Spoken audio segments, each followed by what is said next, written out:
the Messianic ministry there. They keep the Sabbath, and who can tell us what is different between that people, those groups, and this Messianic ministry?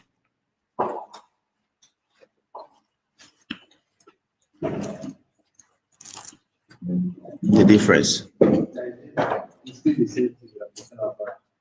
That same word doctrine.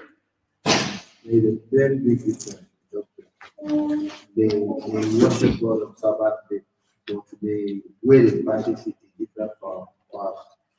And they live in mainly they put the issue of sacrifice, and that was the sacrifice of Jerusalem. They believe that everything that was done in the Old Testament, the same way they did it, that is the way they are supposed to be doing it today. They believe in traditional ways of healing. You can use substance for healing, like just like what you mentioned, like when you are saying it, you say it does not mean that it does not work. Like the area of using water, gold, animal, getting people, all those sorts of stuff as a form of performing miracle. Thank you. And based on what Banske is saying, though he was not around last Sunday, he's connecting what we are saying to what I call Messianic Judaism. Messianic Judaism. Why would have to deal with denominational issues within Christianity? We are coming home now among ourselves. Even among ourselves, people will have a challenge. First, there will be those who will be questioning, since they keep the Sabbath, are they Sabbatarians? Since they keep the Sabbath, are they Seventh-day Adventists? That's one aspect of question. Others will be asking questions like, are we Messianic Jews? And I was asking last Sunday, who is a Messianic Jew? Who is a Messianic Jew? Who is a Messianic Jew? Now, a Messianic Jew, I think I gave you the question last Sunday. Was it him or you? Okay, yeah. Who want to respond? Okay, Messianic Jew, yeah. He that obeys the Torah, but has a different view on the coming. He that believes in Torah has a different view on the coming of the Messiah. Amen. So this is the thing we're dealing with. We are a Messianic belonging to Messiah. Our focus is on the kingdom of Jehovah, which Yeshua taught. Messianic Jews are the ones we mentioned this practice. They fall within Messianic Judaism. They practice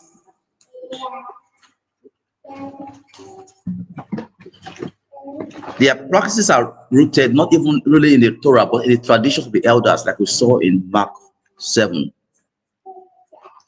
Washing of hands, sacrifice, rituals, all of those things are what is involved in Messianic Judaism.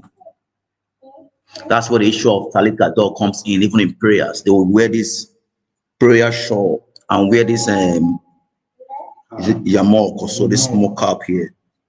So you see them in the synagogue, they will wear this prayer shawl and then cap. So when they come into the place like this, they're thinking, do they wear? So most of them come and say, they say, why is this man wearing suit? Why am I not wearing? Those are traditions in Judaism.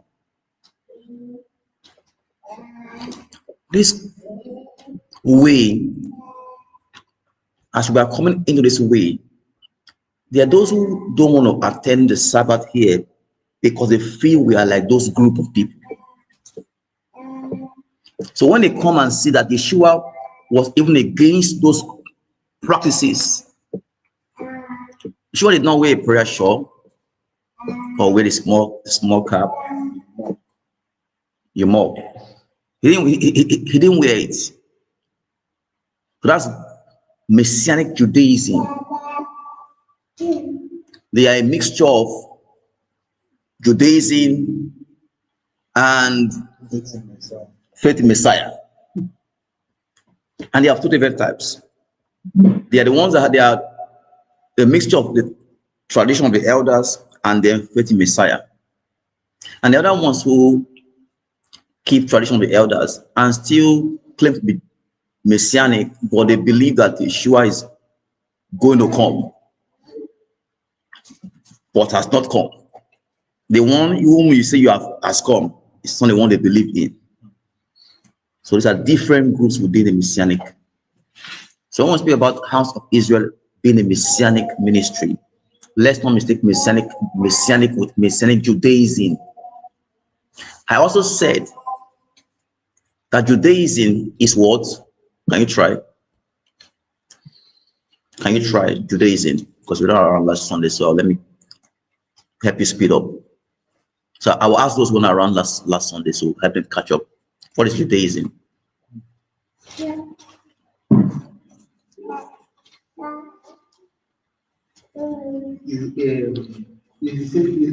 It's a set of people that believe in a certain religion, and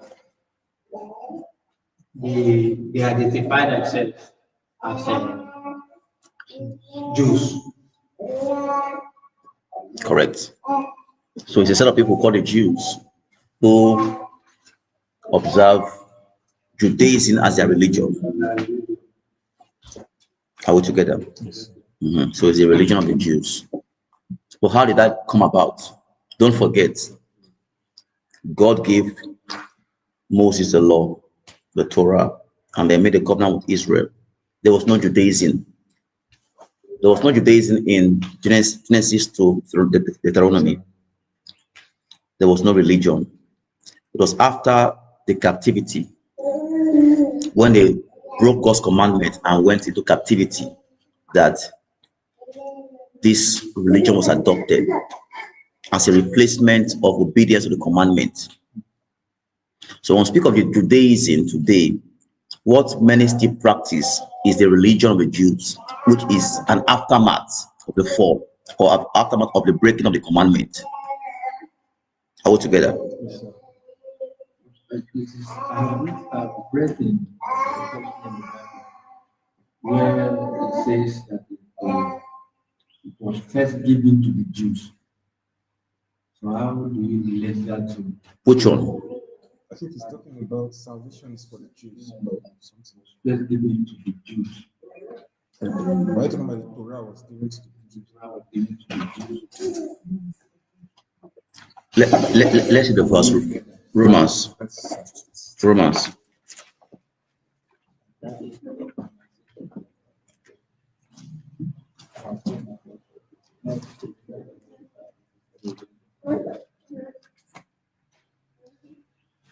Where it says, I'm not ashamed of the gospel.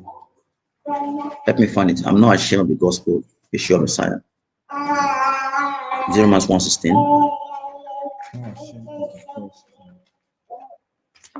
Yes, Romans 1:16. Let me read it. Romans 1:16 says, "For I am not ashamed of the gospel of Messiah, for it is the power of Elohim unto salvation to everyone that believeth, to the Jews first and also to the Greek." Is that what you mean? So even were to the Jews first, and they are like incorporating their traditions into what was given to them first.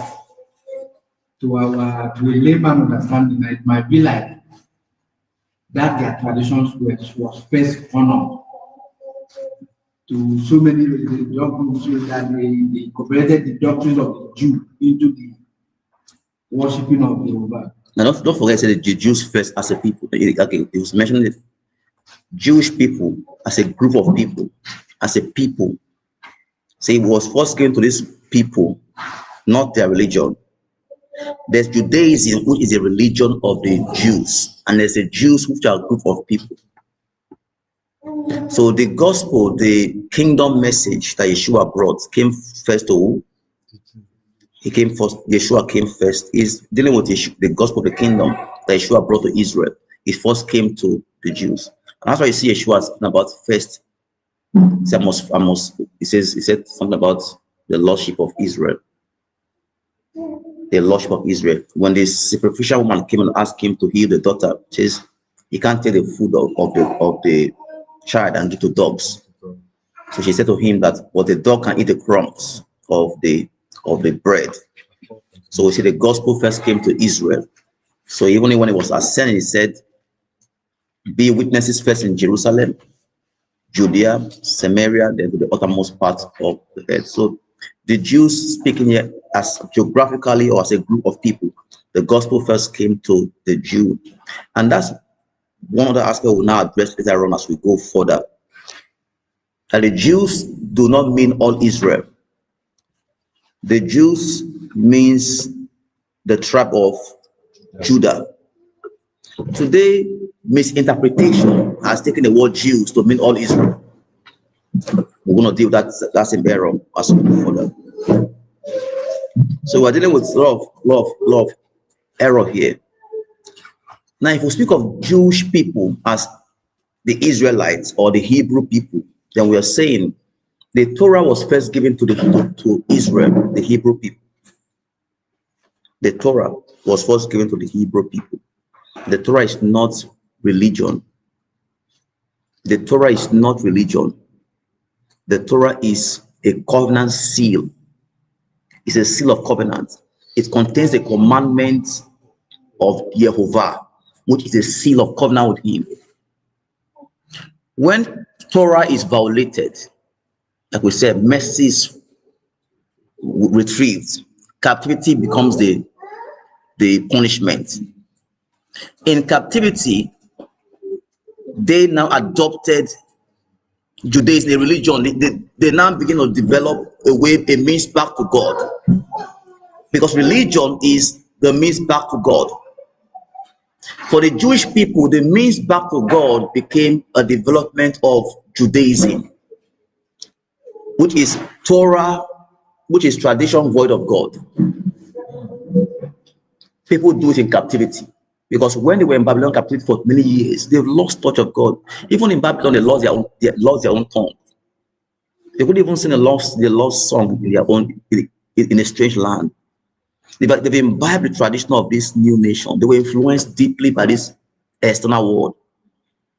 So even the way they worship God was now shaped by Babylonians.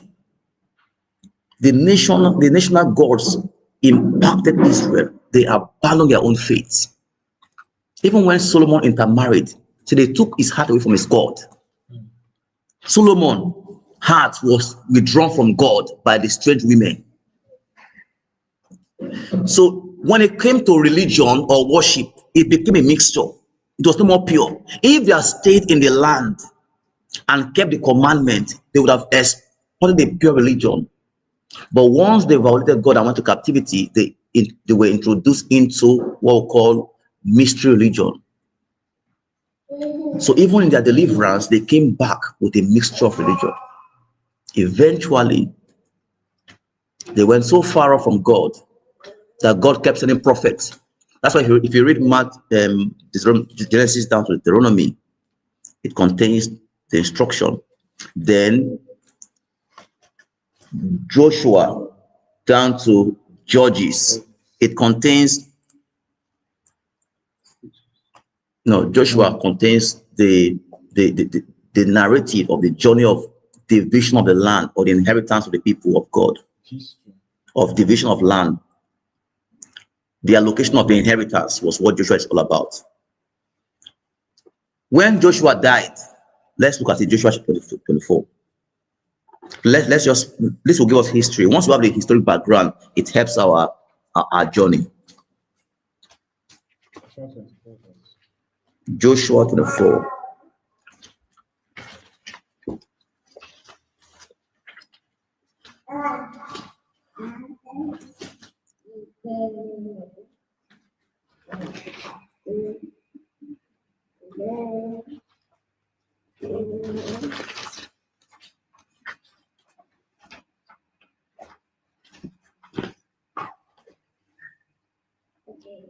Verse 31.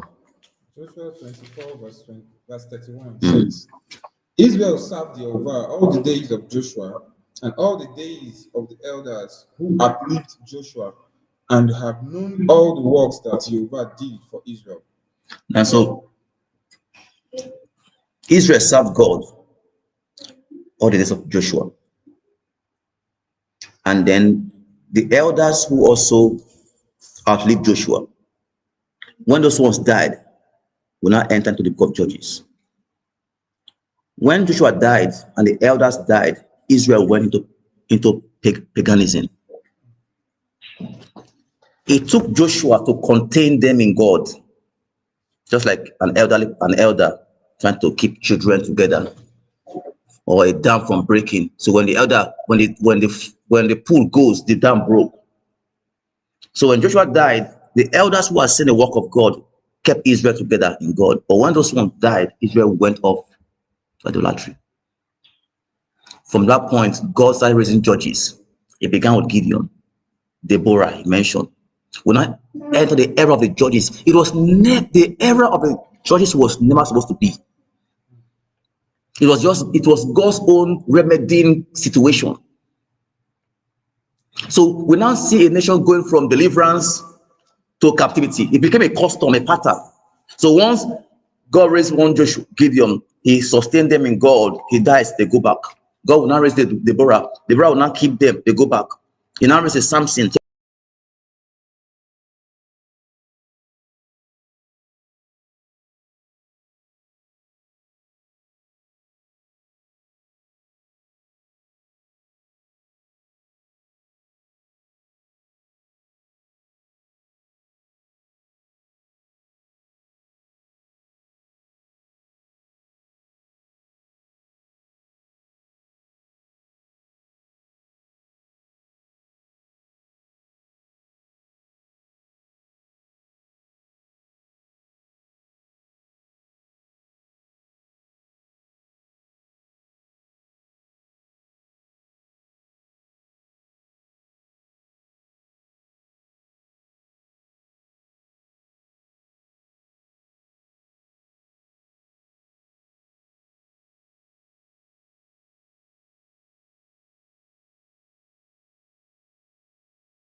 As prophets, Malachi.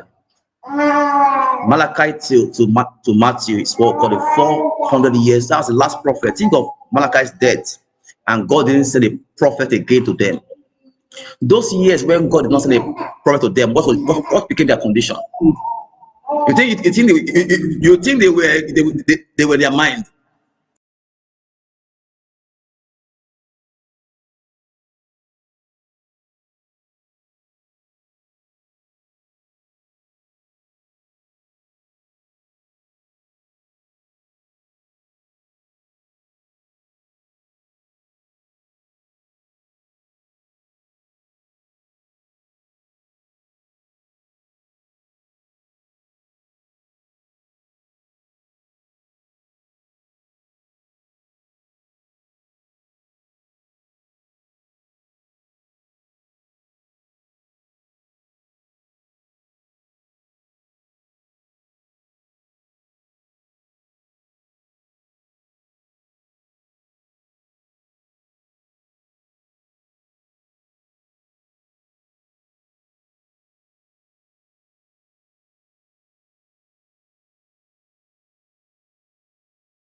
A few questions before we move further.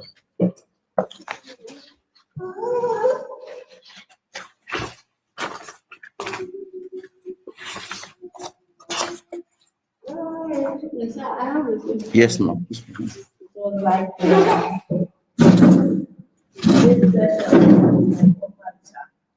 so we are like, are you a Sabbatarian? I said, I'm not a Sabbatarian. I worship on Sabbath. He said, if you worship on Sabbath, I would say we don't celebrate Christmas. So what came out was my son's birthday. We are like, we don't like celebrate birthday. I said, we don't celebrate birthday. So that was where the argument started. Then I said, since I said we don't celebrate Christmas, we don't celebrate Easter, and we worship on Saturday, then why is it that I'm eating a Sam? The very powerful question. Very strong question. Why is it that I'm eating a Sam? That if we are poor Sabbath, that we follow the way Sabbatarians used to eat, that then they don't eat Sam, they don't eat fish, they don't have steak, they don't eat dead animals. So the lady was now pointing that the other day that my father died, I eat that fowl. I will not buy some. I will buy some. I used to eat catfish. All those things. So I was at the point I was confused. I don't even know what to answer. Then I was, that I could remember in the place in the Bible. Yeah, it was John. I don't know, but let me read John. If it is not John, so I correct. What did you say? A place in the Bible where John he was fasting, so he became hungry. So when God opened his eyes, so the food he saw was all those forbidden food according to the Bible. So he refused eating, and God said that should not forward Sanctified. Nice Peter. Peter. So that was only Bible reference I could give to her. She said I should fashion that thing. That did God tell us that the Bible tell us that he took that we are eating inside, we are eating catfish, we are eating dead animals, we say we are Sabbatarian. So sir, I don't know how I can because I just need something to convince her. All I illustrated, she was like, I should make that thing. Another point she gave was, thank God that today that I did. So like, you say for a Sabbath, you used to wear clothes in church. So I told her, wearing of clothes, I see it's my culture. And like, assuming I'm a Scottish, as an example.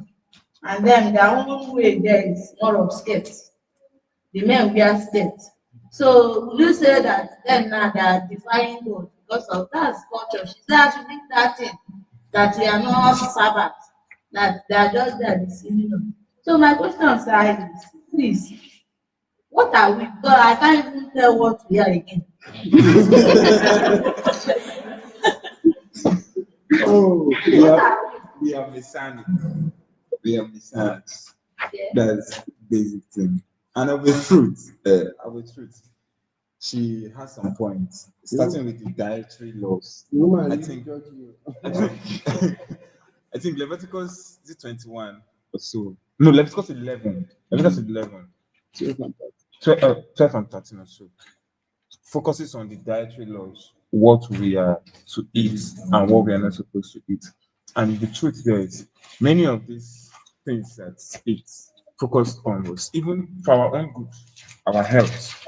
Because what I understand is in the water now, the ocean, the sea, the way Elohim designed it, it was designed that there are animals that every animal has its duty, just the same way it is on plant here now. Every animal has its duty. There are some animals and there are some fishes that are designed to clean up water. There are particular fish now that if you carry them and put them in a dirty water, within few minutes, the water will be clean. That's the simple truth. There are animals, there are fishes in the water that they eat dirt. And some of those fishes are not good for our health. but we ignorantly eat them because we don't know. The ones that are really good for us are the ones that has fins and scales, and that is what Jehovah pointed out in scriptures. And about that is me to agree. I used to be a victim of that too, but it took me some time to be convicted because it used to sweet me. My name no lie. It is sweet for more, but I had to take time and be convicted that it's really not good. You look at it, you're breaking it, you're bringing a lot of debts, and you can't be convinced enough that you've cleaned up all the debts. If you are cleaning it, even if you want to clean, you can't be convinced you've cleaned up all the debts.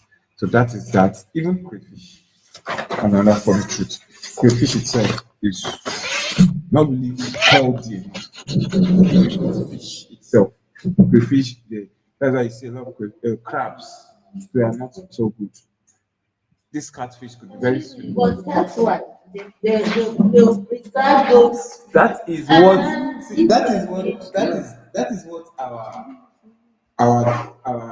what I put it, our pharmacists. The world system we live in now. They have a system whereby they use enchantment to make medicine and every other thing. They are creating sicknesses so that people will buy their drugs. The drugs themselves will create more sicknesses. So the truth about the matter is some of these animals are not so healthy for us. They are not so healthy for us. And about that part that Peter, the vision Peter said, that's another mistranslation that or misunderstanding that is in the Christian world. The answer you gave her is the Christian answer. Where it allows them to eat anything. But it was not talking about food. I think Elohim girl was giving a vision to Peter concerning the people. If you read from the beginning before the vision, you see that there was a contention about who he should go and preach to, who he should not go and preach to. So Elohim girl was talking about he that he has been sanctified. Whether you are looking at the person is filthy in your sight, the person is dirty. Maybe you have stories about this person. The person has a bad history. No matter what you hear about the person, so far Elohim have sanctified that person to receive his word. He needs to receive the word. So that is what that's I think that's my own understanding about that Let us vision. add it because I will conclude. No, What you're saying now, as we are worship observant, Yes. those foods that we are mentioned in the Bible that we should not eat, that means we should practice it. Yeah, That that's was that's the simple truth. okay. Let me hear from that. Let's I'll split up. Let me tell you something very important. That woman, Briefly, very briefly. that man really said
that knows his creation and the order in which we are to live it.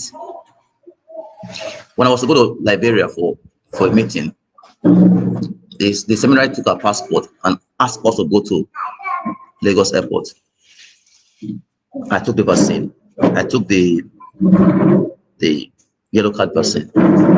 My wife laughed at me big time. Said, "But your God did not take it now."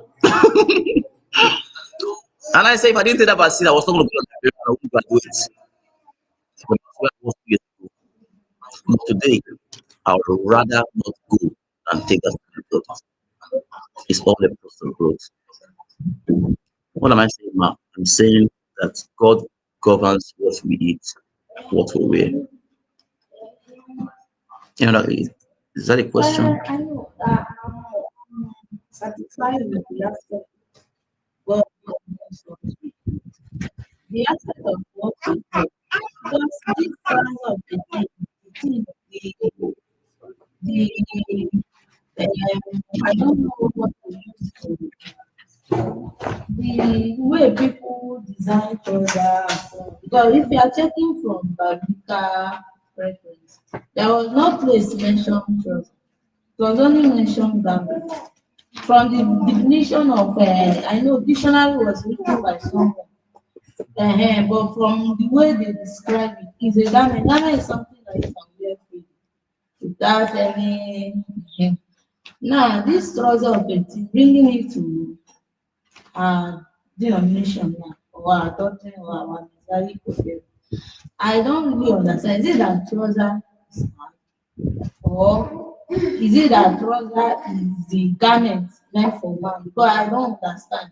So that if trouser is bad, we'll stop wearing them. Then we'll focus on those ones that are meant for woman. Because if you check Bible, Bible only said garment. So I just want you to throw more light on that. Okay, let's go. The aspect of this trouser. Let's go to the verse where it comes from.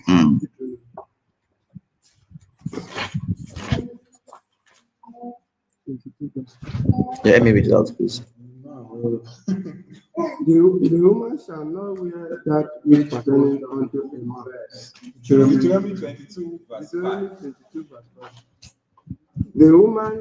The woman shall not wear that which pertaineth unto a man, neither shall a man put on a garment, a woman's garment, for all that do so are abomination unto the Lord, unto the Lord thy Elohim. Amen. And look at this. That's one of the things we're talking about. That interpretation of scripture is an art.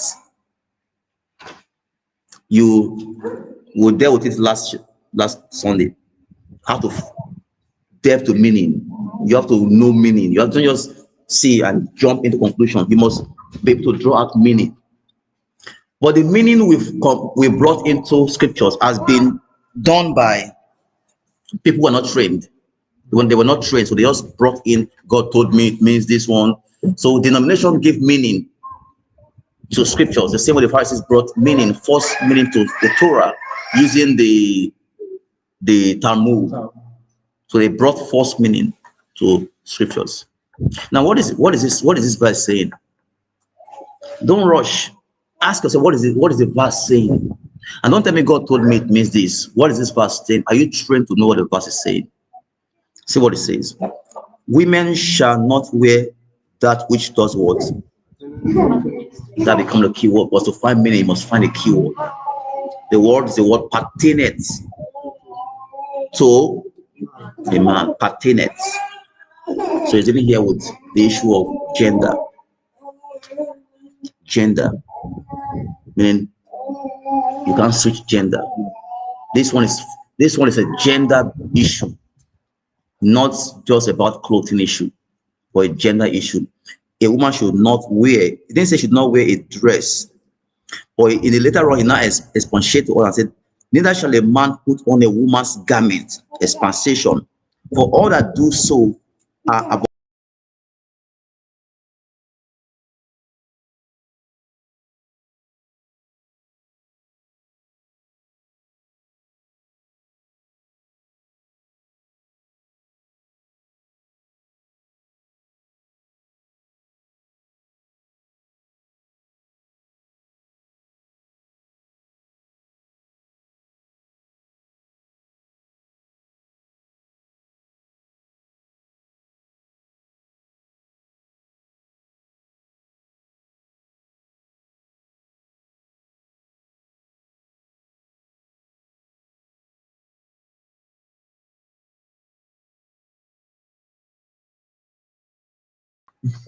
That's your interpretation. We don't want your own, Your own your own. But that's my own understanding. That's Okay, let's stop this understanding matter again. So, but that's caused so much problem.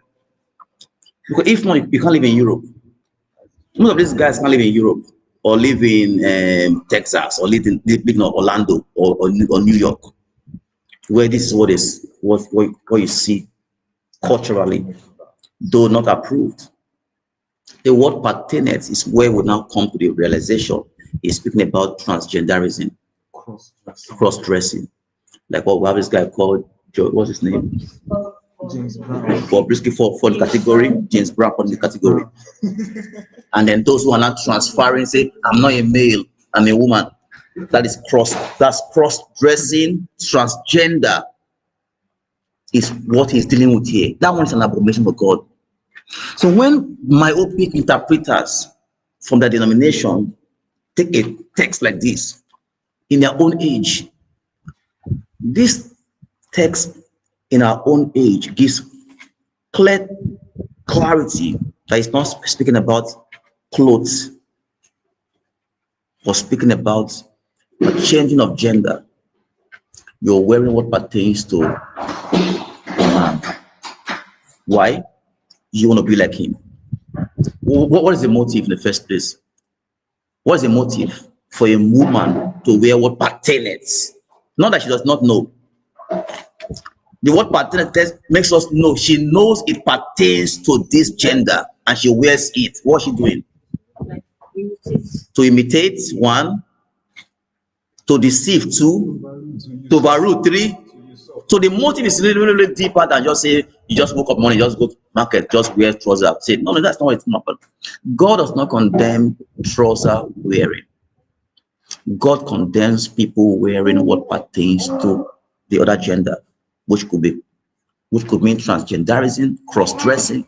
That's even clear. Let's put it as cross-dressing. Cross-dressing is an abomination to God. Because once you cross-dress, you begin to now do makeup. That means you really, because you cannot wear what pertains to a man and not have the motive to now become like the man. That means that's cross-dressing, which would that one now means transgender. So it now takes us into all of those problems we face now in our society, cross-dressing and transgenderism. So it's not dealing with that. Now, what do we now do? Myopic people, traditional people, still have a sense of even head covering. If you came this morning, I asked her to pray, but I mentioned the issue. I said to the men who are here, are you okay for her to pray without her head covered? I can assume that everyone is at my own point. I don't care. But there are those who, if I ask her to pray as a woman, they walk out from here and they won't come back again. So how can she pray when men are here? It's a rooted belief. They will fight and kill for it. And there are those who want to go kill for this issue of trouser. Then what will you do as a woman of God? You have to sacrifice.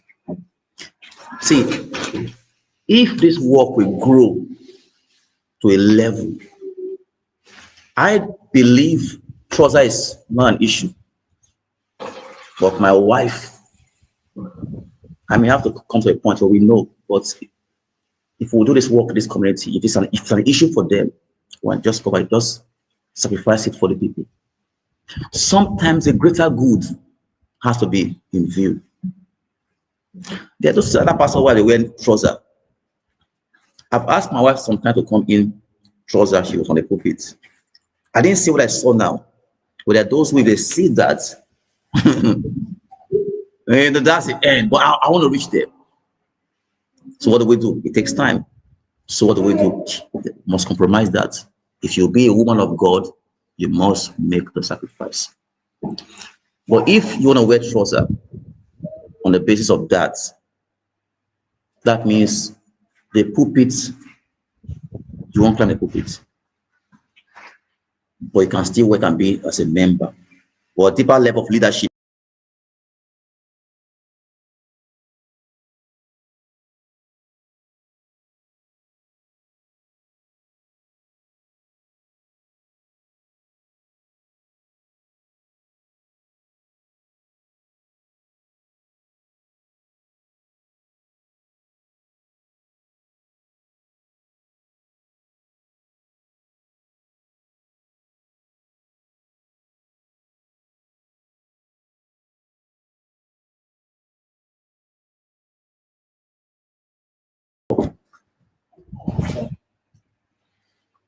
Sorry, I don't know. Here we go. When we talk of trouser, they see it as symbol of spoil. That's one thing about African mentality.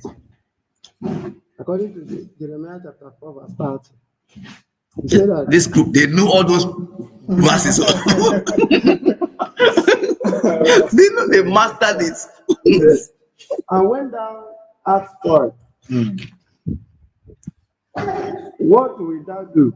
Though thou clothe thyself with crimson, though thou deckest thee with ornaments of gold, though thou rentest thy face with painting, in vain shall thou make thyself fair. Thy lovers will despise thee. They will seek thy right. That's the minute. I think that's talking about makeup now. That's talking about makeup. And it's painful and funny that even with the whole advent of the Christianity movement in Africa, it now appears to be that most of the content creators, like the video content creators that are trending on social media and all, most of them are cross dressers. Like almost 70 to 80% of them are cross dressers. Advocating cross dressing And now. that is a They are pushing it now. that is a visual method at which they use to push this idea. And you see people who are coming up also, they are watching this thing and this person is trending, he has thousands of views, have millions of likes, and they want to imitate, they want to be a social media influencer. This social will go on. Sir. My own is that, sir, don't be annoyed. I've heard this. Many people that I went to evangelize with, I've heard it as a point several times. If it is possible, it's not by command, it's only by apologize. Let's put it as a practice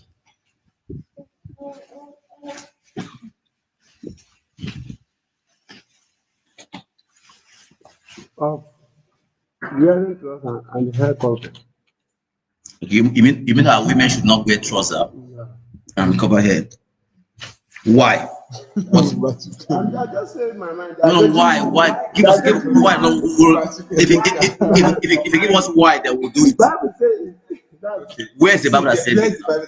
We are in the Bible. Man, don't forget the key is to stay with the commandment of God. Now let's say with the commandment of God. no, Where's the commandment? it's not in the commandment. It's not in the commandment.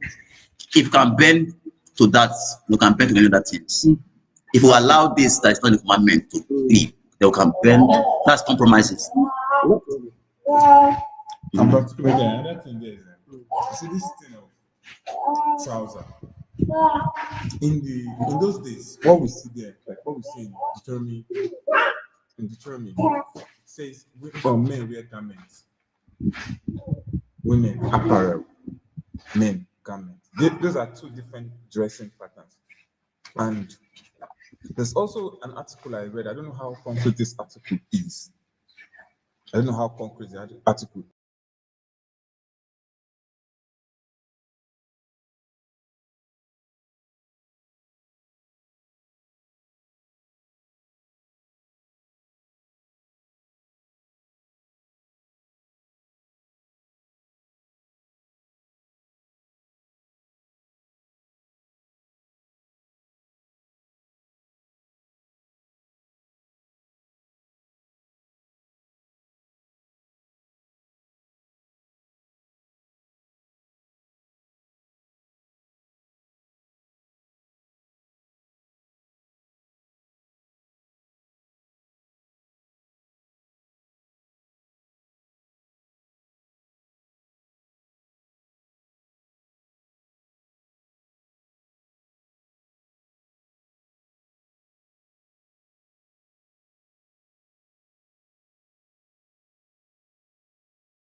dealing with here is the method of interpretation. Once we fail there, there's nothing we are doing here. Anything goes. Once you hold interpretation, you are free. Somebody said he died and went to hellfire. So he saw one woman of God, Bimbo look Odukoya, in hellfire for what? Because she allowed her members wear trousers and not cover their head. People come with mysterious visions of heaven, hell, and they go free with it and they make money. It's a big business because there's no foundation or litmus test to judge truth. If you have a verse, don't just show me that it says this. What is interpretation? You find these people are often wrong in interpretation because they don't really care about interpretation. They just want to just put something out there and go away, or to control you, or to judge you. But nobody's going to judge. If my wife chooses to still wear trouser, no one will stop her. And if perhaps she's wearing it and one day God wants to use her to speak to the people, she has the freedom to do so. And also any sister here who is wearing trouser. Now, if you choose to wear that, good. If you choose to have your head uncovered because the covering is about yourself and your husband, I can't speak to another woman to have her head covered. It's an issue with her and the husband. And we are not going to bend to those who don't even have interpretation, who are busy saying this and saying that. That's not what we're after. We are after obedience to the commandment of God. That's what we should focus on, obedience to the commandment of God. But here's the issue. There's what we call the virtuous woman or the biblical woman. Now, let me show you something that as we close. We have just have 15 minutes left. Leviticus 19:19. No. There's a different one in the New Testament. First Peter 3. First Peter 3 from verse 1. First Peter 3 from verse 1. Likewise, ye wives, be in subjection to your own husband, that if any obey not the word, that they may without the word be won by the conversation of the wives, while they behold your chaste conversation coupled with fear, whose adornment let it not be that outward adorning of plaiting the hair, and of wearing of gold, or of putting on of apparel, but let it be the hidden man of the heart, in that which is not corruptible, even the ornament of a meek and quiet spirit, which in the sight of God is of great price. See what he said about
Now, Greek from Greece. The Greek are those from Greece, from Europe. So Greek is a location in Europe called Greece. They speak Greek. They call them Grecians, something call them Grecians or Greeks. So it's in Europe. So they became so powerful that one time they were the world power. So they influenced the world with their arts, sports, and even military strength, and even with their intelligence. The Greeks became the time in history when the Greeks became master in philosophy, knowledge. They began to explore knowledge. Where the football from. Football came from athletics, So that they accounted for the origin of philosophy. yeah, philosophy too. Socrates Yeah. and So they wave knowledge. So when Paul took the gospel to that area, that's where the whole philosophy came to play. Paul took the gospel in Hebrew context, so the Grecian context where knowledge is already been argued about. Okay, so the last place before we go today, any question, another question from what we thought. Another question. Another question. Now this material, because how many do I have there? just one, two, three. One, two, three. See what we do. You have make photocopy of this one. 1, 2, 3, 4, 5, 6. You're gonna make 6. 6. Hmm? You have one, okay, minus my benefits. Or do you have an ebook? Then I think I saw it on Auckland's website. An ebook. Maybe If it's not ebook, then we'll photocopy for those who are interested. I will Do the ebook.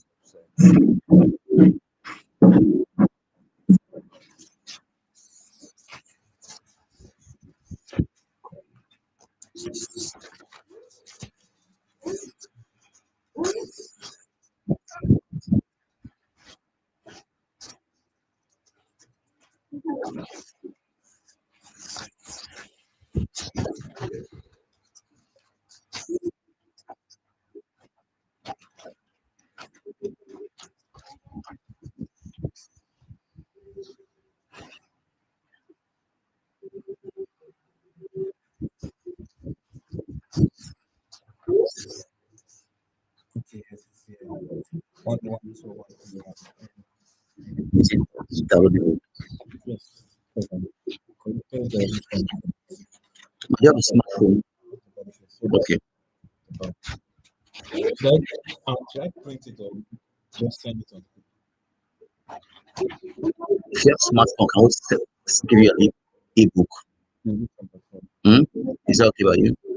So those who have smartphone can just so can see to see what's cost.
So once you break into group, know yourselves in your group. That will enable us. The group will also strengthen our worship together. When we come on a Sabbath day and we finish, everybody go back home. We won't know each other. This is more an environment to become more intimately involved in communication and talking to each other. Where we finish, we eat together, we ask questions, we are free to, someone will speak and we talk against it, and then we just laugh over it and move on. We are building the intimate force for the work in this kind of setting. So the group will also now make it more thicker. You now know your neighbor. Are you hearing me? Mhm. I have a gift in teaching. I also have a gift in healing. Everyone here has their gift. The group will help each one because the assignment we're going to take home now is so crucial. Now let's break it to group 4 before I just give you assignment. How many are we here? 10. We have 1, 2, 3, 4 ladies here. But let us separate ourselves to the group that was created last week. So those that know Not now good. join. Okay, what's the group with us? Many of you. Sunday, Boniface.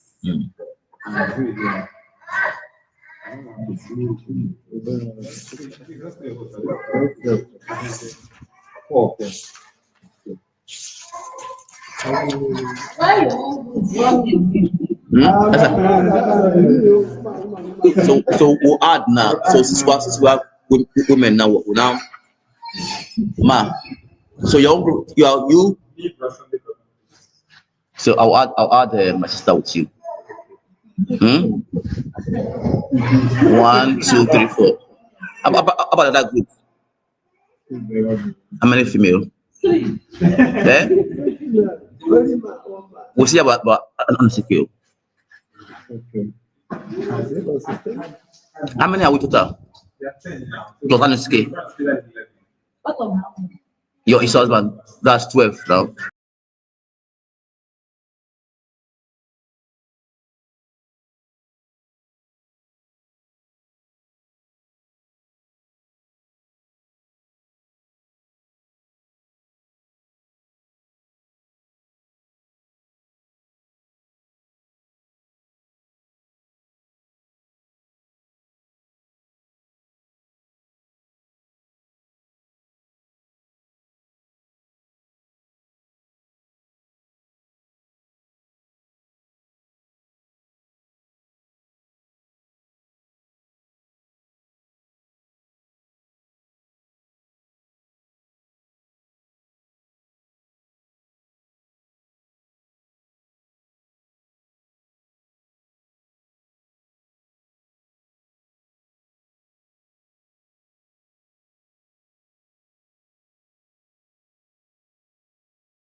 said that for God so loved the world, Give.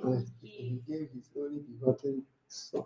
Meaning that in love, you give that pains so much. So, That consequently, so what do you think as a teacher? What do you think is teaching? What is teaching lack now? Is lacks as a teacher, you must be able to demonstrate. So when you are teaching, you don't just what you did, you just lecture. You didn't teach. Because the language you use to you gave, you can use an audio, give me. You can even use yourself, demonstrate this thing is so precious, giving it out. By doing that, the people around you, they will understand. Demonstration. Key. That's why this kind of environment is key. It will help each of us. Now, it says you can say it's a gift. Now it's time to hone it. It's time to prepare it. It's time to develop it and then use it. Oftentimes, others see in you what you can see in yourself. They know, but somebody are scared to correct, to tell. This should be a group where you don't be scared to correct. Let's remove this fear of correcting. And once they correct you, don't feel as if you're offended. No. Once you remove that, you can become perfect in our calling. So let me have the groups. Okay, this is 4 for now. Now put the whole people, honestly, and Moses group. Just place them. what was it? My own kind of secret. Why? Why?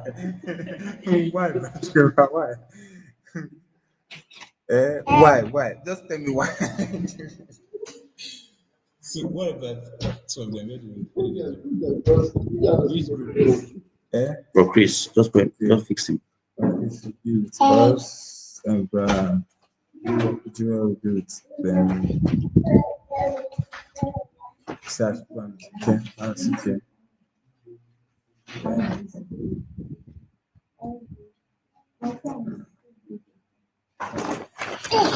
Can you teach that message again and demonstrate? Let's see. Just do the same thing and demonstrate. So let's use the close it and demonstrate. Let's see. Shalom, everyone. I just want to talk about love, love, and expression of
Chukwemeka, Sister Sarah, Sister Charity, Brother Joel, and Brother Moses. Assignment, find the gifts in your brother and sister. How you do it? The question. No, we've closed. Once you just close, you can't. It's a homework. But next Sunday, it's not a submitting work. You will come here and point to him, say, good morning, Brother Chukwemeka has a gift in this, blah, blah, blah. So, Sister Ngozi, tell us a gift you found. Tell us if the Lord said it to you. You prayerfully prayed about it and you feel this from the expression of communication of the person. You will now share with us what you feel God is telling you about, what you feel God is telling you about your neighbor. Is that understood? Yes, sir. Yeah, so with that, I want to thank everyone for coming to our class today, Leadership Development School, Discipleship Training Program. You're welcome, and thanks for coming around today. Thanks for the time and for everything we've learned. I want to appreciate you for making time to come. And let's not forget to take home this assignment and consider it very important, because it will impact the grading of the grading. This particular one is more important to me than the first assignment. So the grading will be based on this particular homework. And please, let's come back with it. Make sure you break into groups now, interact, discuss, listen, and then come up with something. And please, 5 p.m. today will be a prayer meeting. Please, some of us will be staying back. We're meeting 5 p.m. for prayer meeting. So just go home. If you want to go home and rest, go home and rest. But 5 p.m. let's